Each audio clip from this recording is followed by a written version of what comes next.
ইরানের হামলার দাবি, ইসরায়েলেরও আকাশসীমা বন্ধ।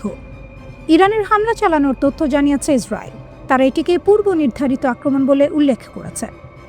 ইরানি গণমাধ্যম জানিয়েছে তেহরানের কেন্দ্রস্থলে 3টি বিস্ফোরণের শব্দ শোনা গেছে। ফার্স নিউজ এজেন্সি জানিয়েছে যে তারা রিপোর্ট পেয়েছে যে ইরানের রাজধানী রিপাবলিক এলাকায় বেশ কয়েকটি ক্ষেপণাস্ত্র আঘাত হেনেছে। এদিকে 28 ফেব্রুয়ারি সকালে এক বিবৃতিতে ইসরায়েলের প্রতিরক্ষামন্ত্রী ইসরায়েল কাটজ ইসরায়েল জুড়ে বিশেষ এবং স্থায়ী জরুরি অবস্থা ঘোষণা করেছেন। এদিকে ইসরায়েল কর্তৃপক্ষ দেশটির আকাশসীমা বেসামরিক বিমানের জন্য বন্ধ ঘোষণা করেছে। ইরানে যৌথ হামলা চালিয়েছে ইসরায়েল ও যুক্তরাষ্ট্র। কাতার ভিত্তিক সংবাদ মাধ্যম আল জাজিরাকে এক মার্কিন কর্মকর্তা এই তথ্য জানিয়েছে। মার্কিন কর্মকর্তা জানিয়েছে ইরানের ওপর চালানো হামলা যুক্তরাষ্ট্র ও ইসরায়েলের যৌথ সামরিক অভিযানের অংশ ছিল। A short time ago, the United States military began major combat operations in Iran. আল জাজিরাকে দেয়া তথ্য অনুযায়ী এই হামলা দুই দেশের সমন্বিত সামরিক পদক্ষেপ হিসেবে পরিচালিত হয়েছে। Our objective is to defend the American people by eliminating imminent threats from the Iranian regime. উল্লেখ্য, ইরানের রাজধানী তেহরানের কেন্দ্রস্থলে 3টি বিস্ফোরণের শব্দ শোনা গেছে বলে দেশটির গণমাধ্যম জানিয়েছে। দেশটির বার্তা সংস্থা ফার্স নিউজ এজেন্সি তারা এমন প্রতিবেদন পেয়েছে যে রাজধানীর রিপাবলিক এলাকায় একাধিক ক্ষেপণাস্ত্র আঘাত হেনেছে। His very first act was to back a violent takeover of the U.S. Embassy in Tehran, holding dozens of American hostages for 444 days. এর আগে ইসরায়েল ইরানে প্রতিরোধমূলক হামলা শুরু করেছে বলে দাবি করেছে দেশটির প্রতিরক্ষা মন্ত্রণালয়। শনিবার 28 ফেব্রুয়ারি সকালে এক জরুরি বিবৃতিতে ইসরায়েলি প্রতিরক্ষামন্ত্রী ইসরায়েল কাটজ এ দাবি করেন। ইরানের উপরে এই হামলা শুরু হওয়ার পরপরই প্রতিরক্ষামন্ত্রী ইসরায়েল কাটজ পুরো ইসরায়েল জুড়ে বিশেষ ও স্থায়ী জরুরি অবস্থা ঘোষণা করেছেন। উদ্ভূত পরিস্থিতিতে দেশের নিরাপত্তা নিশ্চিত করতে এবং সম্ভাব্য পাল্টা আক্রমণ মোকাবিলায় সর্বোচ্চ সতর্ক অবস্থানে রয়েছে ইসরায়েলি প্রতিরক্ষা বাহিনী। এই হামলার ব্যাপ্তি বা ক্ষয়ক্ষতি সম্পর্কে এখনও বিস্তারিত তথ্য পাওয়া যায়নি। আগে আপনারা এমন একটি পথ শুরু করেছেন যার পরিণতি আপনাদের হাতে নেই। ইরানি পার্লামেন্টের জাতীয় নিরাপত্তা কমিশনের প্রধান ইব্রাহিম আজিজি তেহরান এবং অন্যান্য বেশ কয়েকটি শহরে আজকের হামলার প্রতিক্রিয়ায় এক্সে এক পোস্ট বার্তায় বলেছেন, আমরা আপনাদের সতর্ক করেছিলাম, এখন আপনারা এমন একটি পথ শুরু করেছেন যার পরিণতি আর আপনাদের হাতে নেই।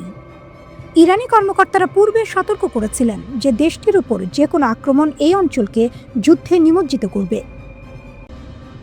ইসরায়েলে পাল্টা হামলা শুরু করেছে ইরান। ইরান থেকে ইসরায়েলের দিকে ছোড়া ক্ষেপণাস্ত্র শনাক্ত করার দাবি করেছে ইসরায়েলি সেনাবাহিনী।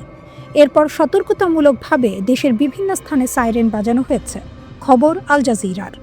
কিছু গণমাধ্যমে ইসরায়েলে বিস্ফোরণের খবর প্রকাশ করা হয়েছে। ইসরায়েলের পর এবার বাহরাইন, সংযুক্ত আরব আমিরাত ও কুয়েতে শক্তিশালী বিস্ফোরণের খবর পাওয়া গেছে। রয়টার্স ও আল জাজিরা সহ আন্তর্জাতিক সংবাদ মাধ্যমগুলো এই তথ্য নিশ্চিত করেছে। উপসাগরীয় ওই 3 দেশ তাদের আকাশসীমা বন্ধ করে দিয়েছে। রয়টার্স জানিয়েছে বাহরাইনের জাফায়া এলাকায় বিকট বিস্ফোরণের পর আকাশে ধোঁয়ার কুণ্ডলী উঠতে দেখা গেছে। এই এলাকাতেই মার্কিন নৌবাহিনীর একটি গুরুত্বপূর্ণ ঘাঁটি রয়েছে। এর আগে দেশটির স্বরাষ্ট্র মন্ত্রণালয় জরুরি সতর্কতা জারি করে নাগরিকদের নিরাপদ স্থানে আশ্রয় নেওয়ার নির্দেশ দেয়। সংযুক্ত আরব আমিরাতের রাজধানী আবুধাবিতেও একটি বিকট বিস্ফোরণের খবর পাওয়া গেছে, তবে এর উৎস বা ক্ষয়ক্ষতি সম্পর্কে তাৎক্ষণিকভাবে কিছু জানা যায়নি। আল জাজিরা জানায় কুয়েতেও বিস্ফোরণের শব্দ শোনা গেছে। এর পরপরই দেশ জুড়ে সতর্কতা সাইরেন বাজানো শুরু হয়। মধ্যপ্রাচ্যের এই দেশগুলোতে যুগপৎভাবে বিস্ফোরণের এসব ঘটনায় পুরো অঞ্চলে যুদ্ধ আতঙ্ক ছড়িয়ে পড়েছে। রাষ্ট্রায়ত্ত বাহরাইন নিউজ এজেন্সিকে উদ্ধৃত করে দেশটির ন্যাশনাল কমিউনিকেশন সেন্টার এক বিবৃতিতে জানিয়েছে বাহরাইনে অবস্থিত মার্কিন নৌবাহিনীর 5ম নৌবহরের সার্ভিস সেন্টার ক্ষেপণাস্ত্র হামলার শিকার হয়েছে। উত্তেজনার মাঝেই এক বড় বার্তা দিল চীন। ইরানের পাশে আছে তারা সরাসরি এবং স্পষ্টভাবে। চীনের পররাষ্ট্র মন্ত্রণালয়ের মুখপাত্র মাও নিং এক সংবাদ সম্মেলনে জানিয়ে দেন, চীন ইরানের সরকার এবং জনগণকে সমর্থন করে। তাদের ভাষায়, ইরান তার জাতীয় স্থিতিশীলতা এবং বৈধ অধিকার রক্ষার জন্য যে পদক্ষেপ নিচ্ছে তা সমর্থনযোগ্য। এটা শুধু কূটনৈতিক বক্তব্য না, এটা এক ধরনের সতর্কবার্তাও, বিশেষ করে যুক্তরাষ্ট্রের জন্য। চীন পরিষ্কার করে বলেছে তারা আন্তর্জাতিক সমস্যার সমাধান চায় আলোচনা ও কূটনীতির মাধ্যমে। শক্তি প্রয়োগ বা যুদ্ধের হুমকি এগুলোর তারা সরাসরি বিরোধিতা করে। সহজ ভাষায় বললে চীন বলছে যুদ্ধ নয়, কথা বলো। এই বক্তব্যটা এসেছে এমন এক সময়ে যখন যুক্তরাষ্ট্রের প্রেসিডেন্ট ডোনাল্ড ট্রাম্প মধ্যপ্রাচ্যে বিশাল সামরিক প্রস্তুতি শুরু করেছে। বলা হচ্ছে 2003 সালে ইরাক যুদ্ধ শুরুর পর এটি সবচেয়ে বড় সামরিক সমাবেশ। 2টি এয়ারক্রাফট ক্যারিয়ার, হাজার হাজার সৈন্য, যুদ্ধ বিমান, গাইডেড মিসাইল ডিস্ট্রয়ার, সবকিছু ধীরে ধীরে ইরানের দিকে এগোচ্ছে। মানে পরিস্থিতি শুধু উত্তেজনাপূর্ণ নয়, এটা বিপজ্জনকও। একই সময় সুইজারল্যান্ডের জেনেভায় ইরান ও যুক্তরাষ্ট্রের মধ্যে তৃতীয় দফা পরোক্ষ পারমাণবিক আলোচনা হয়েছে। অর্থাৎ একদিকে আলোচনা চলছে, আরেকদিকে যুদ্ধের প্রস্তুতি। এই দ্বৈত পরিস্থিতি সবচেয়ে বড় প্রশ্ন তৈরি করছে। এখন প্রশ্ন হলো, চীন আসলে কতটা শক্তভাবে ইরানের পাশে দাঁড়াতে পারবে? অর্থনৈতিক দিক থেকে দেখলে চীন ইরানের জন্য অত্যন্ত গুরুত্বপূর্ণ। 2024 সালে ইরানের মোট বাণিজ্যের 1/4 বেশি হয়েছে চীনের সাথে। প্রায় $18 বিলিয়ন পণ্য চীন থেকে আমদানি করেছে ইরান, আর প্রায় $14.5 বিলিয়ন রপ্তানি করেছে। শুধু তাই নয়, চীনের জ্বালানি কোম্পানিগুলো সরাসরি ইরানের সমুদ্রের তেল উত্তোলনে কাজ করছে। 2021 সালে দুই দেশ 25 বছরের একটি বড় চুক্তি করে, যেখানে প্রায় $400 বিলিয়ন বিনিয়োগের প্রতিশ্রুতি দেওয়া হয়। এছাড়া চীনের প্রেসিডেন্ট শি জিনপিং এর বেল্ট অ্যান্ড রোড প্রকল্পেও ইরান একটি গুরুত্বপূর্ণ সংযোগ। অর্থাৎ ইরান শুধু একটি দেশ না, চীনের জন্য এটি একটি কৌশলগত কেন্দ্র। এমনকি চীন, ইরান ও সৌদি আরবের মধ্যে সম্পর্ক স্বাভাবিক করতে মধ্যস্থতা করেছিল, যা মধ্যপ্রাচ্যে বড় পরিবর্তন এনেছিল।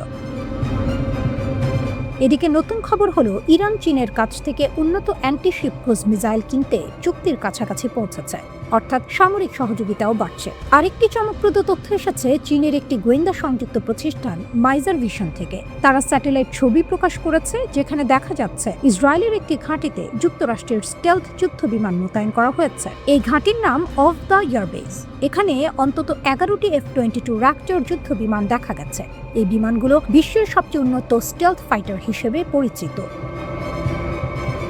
বিশেষজ্ঞরা বলছেন এগুলো শুধু মহড়া নয়, বাস্তব অপারেশনের প্রস্তুতির অংশ হতে পারে। কারণ সাধারণত ইসরায়েলের ঘাঁটিতে এভাবে মার্কিন যুদ্ধ বিমান মোতায়েন করা হয় না।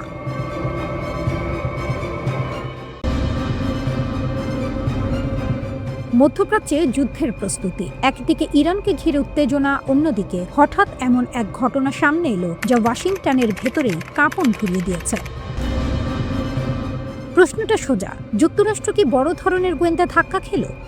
ঘটনার কেন্দ্রে একজন মানুষ, একজন সাবেক মার্কিন বিমান বাহিনীর পাইলট, নাম জেরাল্ড এডি ব্রাউন জিয়ার, যিনি একসময় যুক্তরাষ্ট্রের সবচেয়ে উন্নত যুদ্ধ বিমান উড়িয়েছেন। আজ তিনি অভিযুক্ত চীনের জন্য কাজ করার। মার্কিন তদন্ত সংস্থা ফেডারেল ব্যুরো অফ ইনভেস্টিগেশন তাকে গ্রেপ্তার করেছে। অভিযোগ, তিনি গোপনে চীনের সামরিক বাহিনীকে প্রশিক্ষণ দিয়েছেন।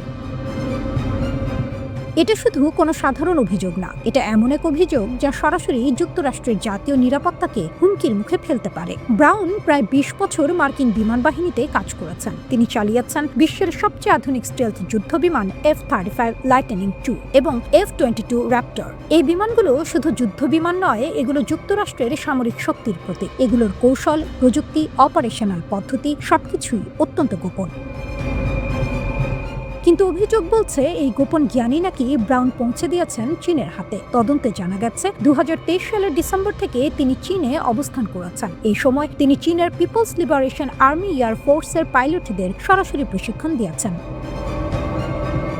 ভাবুন একবার, যে মানুষটি একসময় আমেরিকার হয়ে যুদ্ধের প্রস্তুতি নিয়েছেন, সেই মানুষই এখন প্রতিপক্ষ দেশের পাইলটদের শেখাচ্ছেন কিভাবে যুদ্ধ করতে হয়। মার্কিন বিচার বিভাগ বলছে এটি সরাসরি আর্মস এক্সপোর্ট কন্ট্রোল অ্যাক্ট লঙ্ঘন। এই আইনের অধীনে সরকার অনুমতি ছাড়া কোনো বিদেশি সেনাবাহিনীকে প্রশিক্ষণ দেওয়া সম্পূর্ণ অবৈধ। যুক্তরাষ্ট্রের ন্যাশনাল সিকিউরিটি বিভাগের কর্মকর্তা জন এইজবার্গ বলেছেন, যে মানুষকে দেশের নিরাপত্তার দায়িত্ব দেওয়া হয়েছিল সে এখন সেই জ্ঞান অন্য দেশের হাতে তুলে দিচ্ছে। এখানেই শেষ না, FBI এর কাউন্টার ইন্টেলিজেন্স বিভাগের কর্মকর্তা রোমান রোজহ্যাভসি সরাসরি অভিযোগ করেছেন চীন দীর্ঘদিন ধরে পরিকল্পিতভাবে মার্কিন সামরিক বিশেষজ্ঞদের টার্গেট করছে। মানে এটা শুধু একজনের ঘটনা না, এটা হতে পারে বড় কোনো নেটওয়ার্কের অংশ। সবচেয়ে ভয়ঙ্কর দিকটা কি? বিশেষজ্ঞরা বলছেন ব্রাউন হয়তো এমন কিছু তথ্য দিয়েছেন যা F-35 পাইলটরা কিভাবে রাডার এড়িয়ে চলে সেই গোপন কৌশল পর্যন্ত পৌঁছে দিতে পারে। যদি সেটা সত্যি হয় তাহলে শুধু যুক্তরাষ্ট্র নয়, F-35 প্রোগ্রামের সাথে যুক্ত 19টি মিত্র দেশও ঝুঁকির মধ্যে পড়ে যাবে। আরও বড় আশঙ্কা আছে তিনি নাকি পারমাণবিক অস্ত্র বহনের কৌশল সম্পর্কেও তথ্য দিতে পারেন। এখন একটু বড় ছবিটা দেখুন। এই ঘটনা সামনে এলো ঠিক তখনই যখন যুক্তরাষ্ট্রের প্রেসিডেন্ট ডোনাল্ড ট্রাম্প ইরানের বিরুদ্ধে সামরিক পদক্ষেপ নেওয়ার কথা ভাবছেন। অর্থাৎ একদিকে যুদ্ধের প্রস্তুতি, অন্যদিকে নিজের ভেতরেই নিরাপত্তা ফাঁস। এদিকে চীন শুধু বসে নেই, তারা ইতোমধ্যে ইরানকে অস্ত্র, রাডার সিস্টেম, এমনকি স্যাটেলাইট গোয়েন্দা তথ্য দিচ্ছে বলে অভিযোগ উঠেছে।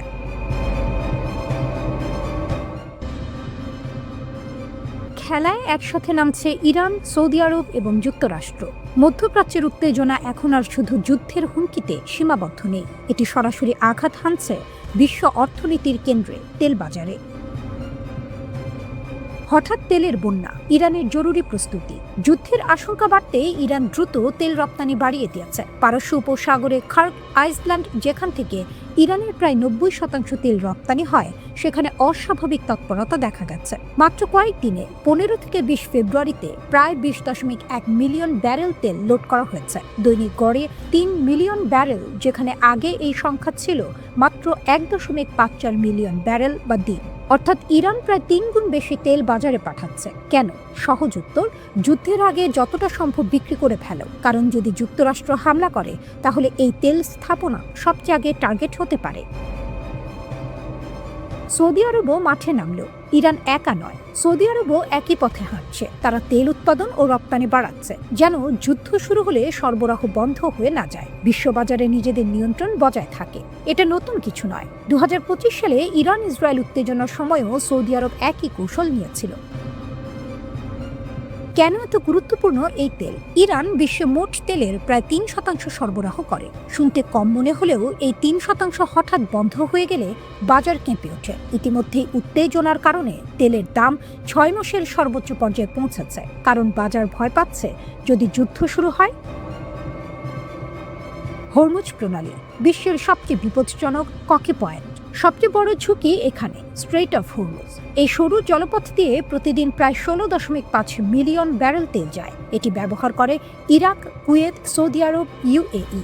ইরান হুমকি দিয়েছে যুদ্ধ শুরু হলে এই পথ বন্ধ করে দেবে। যদি সেটা সত্যি হয় তাহলে এশিয়ায় তেল সরবরাহ বন্ধ, বিশ্ববাজারে তেলের দাম আকাশ চুম্বি, বৈশ্বিক অর্থনীতি ধাক্কা খাবে। সহজ ভাষায় বিশ্ব অর্থনীতি আগুনে জ্বলবে। যুক্তরাষ্ট্রের নতুন কৌশল, তেল বন্ধ করো, শক্তি থামাও। ইউনাইটেড স্টেটস এবার সরাসরি যুদ্ধ না করে অর্থনৈতিক যুদ্ধ শুরু করেছে। 2026 সালের ফেব্রুয়ারিতে 30 জনের বেশি ব্যক্তি, কোম্পানি ও জাহাজের ওপর নিষেধাজ্ঞা। ইরানের শ্যাডো ফ্লিট টার্গেট। এই শ্যাডো ফ্লিট কি? প্রায় 430টি ট্যাঙ্কার, যেগুলো ভুয়া পতাকা ব্যবহার করে নাম বদলায়, ট্র্যাকিং লুকায়। উদ্দেশ্য নিষেধাজ্ঞা এড়িয়ে তেল বিক্রি করা। বড় ছবি, তেল মানেই অস্ত্র। যুক্তরাষ্ট্রের মতে থামা নিষেধাজ্ঞায় তেল বিক্রি থেকে টাকা, টাকা থেকে অস্ত্র, মিসাইল, ড্রোন। তাই তারা এই চক্র ভাঙতে চায়। কিন্তু বাস্তবতা হলো না, শুধু জটিল করে ইরান আরও গোপনে, আরও কৌশলে কাজ শুরু করে। এই মুহূর্তে যা ঘটছে তা শুধু তেল বা যুদ্ধ নয়, এটি গ্লোবাল পাওয়ার গেম। ইরান টিকে থাকতে চায়, যুক্তরাষ্ট্র চাপ বাড়াচ্ছে, সৌদি বাজার নিয়ন্ত্রণে রাখতে চায়, আর মাঝখানে পড়ে আছে পুরো বিশ্ব।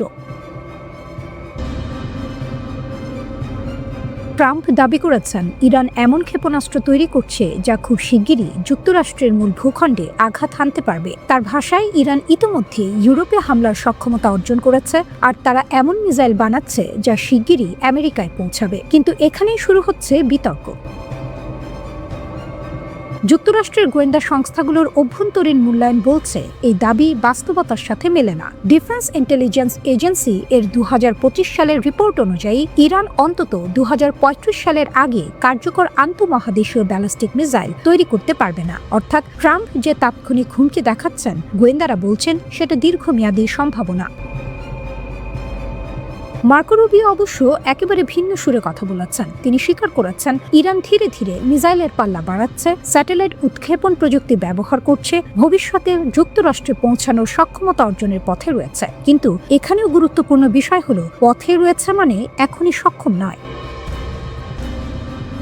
আসল সত্যটা কি? সহজভাবে বললে ইরানের এখনকার মিসাইল ইউরোপ ও মধ্যপ্রাচ্য পর্যন্ত পৌঁছাতে পারে, যুক্তরাষ্ট্রে পৌঁছাতে পারবে সম্ভবত 8 থেকে 10 বছর পরে। এখনই হামলার সক্ষমতা নেই গোয়েন্দা তথ্য অনুযায়ী। এখানে বড় প্রশ্ন হচ্ছে, তাহলে ট্রাম্প কেন এত দ্রুত হুমকি হিসেবে তুলে ধরছেন? বিশ্লেষকরা বলছেন এটি রাজনৈতিক কৌশলও হতে পারে, যাতে ইরানের বিরুদ্ধে কঠোর পদক্ষেপ নেওয়ার যৌক্তিকতা তৈরি করা যায়। ইরানের মিসাইল সিটি, গোপন শক্তি। এবার আসি ইরানের সবচেয়ে ভয়ঙ্কর দিক, আন্ডারগ্রাউন্ড মিসাইল সিটি। এই বিশাল টানেল নেটওয়ার্কগুলো পাহাড়ের গভীরে তৈরি করা হয়েছে। এর মূল উদ্দেশ্য প্রথম আঘাত থেকে বেঁচে থাকা, তারপর পাল্টা আঘাত হানা। এই কৌশলটি সেকেন্ড স্ট্রাইক ক্যাপাবিলিটি নামে পরিচিত। এই টানেলগুলোর ভেতরে মিসাইল সংরক্ষণ করা হয়, রেল লাইনের মতো সিস্টেমে সরানো হয়, গোপন লঞ্চ পয়েন্ট থেকে ছোড়া হয়, ফলে শত্রুপক্ষ বুঝতেই পারে না মিসাইল কোথা থেকে আসছে। কেন এটি এত গুরুত্বপূর্ণ? ইরান পারমাণবিক অস্ত্র না থাকলেও তাদের এই মিসাইল নেটওয়ার্কই প্রধান প্রতিরক্ষা। 2020 সালে কাসেম সোলাইমানি হত্যার পর ইরান সরাসরি ইরাকে মার্কিন ঘাঁটিতে মিসাইল হামলা চালায়। এটি দেখিয়ে দেয় তাদের সক্ষমতা শুধু তত্ত্ব নয়, বাস্তব। ইরানের বার্তা। ইরানের নেতারা পরিষ্কার করে দিয়েছেন, কোনো হামলা হলে সীমিত প্রতিক্রিয়া বলে কিছু থাকবে না, প্রতিশোধ হবে পূর্ণ শক্তিতে। ইরানের প্রেসিডেন্ট মাসুদ পেজেশকিয়ান এবং মুখপাত্র ইসমাইল বাঘাই দুজনেই একই বার্তা দিয়েছেন, আমরা মাথা নত করব না। শেষ কথা, আসল দ্বন্দ্ব কোথায়? এই পুরো ঘটনায় সবচেয়ে গুরুত্বপূর্ণ বিষয় হলো তথ্য বনাম রাজনৈতিক বক্তব্য। ট্রাম্প বলছেন হুমকি আসন্ন, গোয়েন্দারা বলছেন সময় এখনো আছে। এই পার্থক্য শুধু বক্তব্যের নয়, এটি ভবিষ্যৎ যুদ্ধ বা শান্তির সিদ্ধান্তকে প্রভাবিত করতে পারে। কারণ একটি ভুল মূল্যায়ন মানেই হতে পারে একটি বড় যুদ্ধের সূচনা। ইরান এখনই যুক্তরাষ্ট্রে আঘাত হানতে সক্ষম নয়, কিন্তু ভবিষ্যতের জন্য প্রস্তুতি নিচ্ছে।